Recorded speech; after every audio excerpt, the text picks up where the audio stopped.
Rumi Maidul Hossain, MBBS, Dhaka medical college, FCPS শিশু রোগ, national institute of neuroscience and হাসপাতালে কনসালটেন্ট হিসেবে কর্মরত আছি।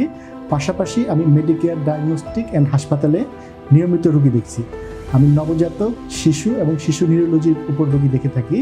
বিশেষ করে নবজাতক থেকে 18 বছর বয়স পর্যন্ত যে কোনো প্রকার রোগ, সাথে খিঁচুনি, cerebral palsy, movement disorder, autism ইত্যাদি রোগের চিকিৎসা দিয়ে থাকি। আমি এখানে চেম্বার করি প্রতি মঙ্গলবার এবং প্রতি শুক্রবার নিয়মিতভাবে।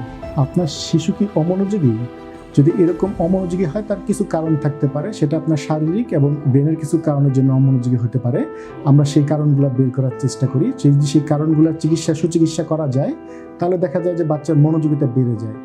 আপনার শিশু কি অতি চঞ্চলতা কিছু রোগের লক্ষণ, যেমন অটিজম এবং আপনার ADHD রোগের লক্ষণ, সেগুলো যদি দেখা যায় তাহলে আপনার দ্রুত ব্যবস্থা গ্রহণ করলে এবং চিকিৎসা নিলে দেখা যায় নিয়ন্ত্রণে নিয়ে আসা সম্ভব। আপনার শিশু কি খেতে চায় না?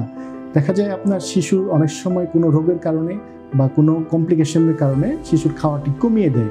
বিশেষ করে তার যদি প্রস্রাবে অথবা লিভারে কোনো অসুবিধা থাকে, সেক্ষেত্রে দেখা যায় শিশুটি খেতে চায় না। এক্ষেত্রে যদি আমরা দ্রুত নিরূপণ করতে পারি, সেক্ষেত্রে অনেক সময় সুচিকিৎসা দেওয়া সুবিধা হয়ে যায় তাড়াতাড়ি রোগটি নির্ণয় করতে পারলে। এক্ষেত্রে আপনারা পরামর্শের জন্য যোগাযোগ করতে পারেন।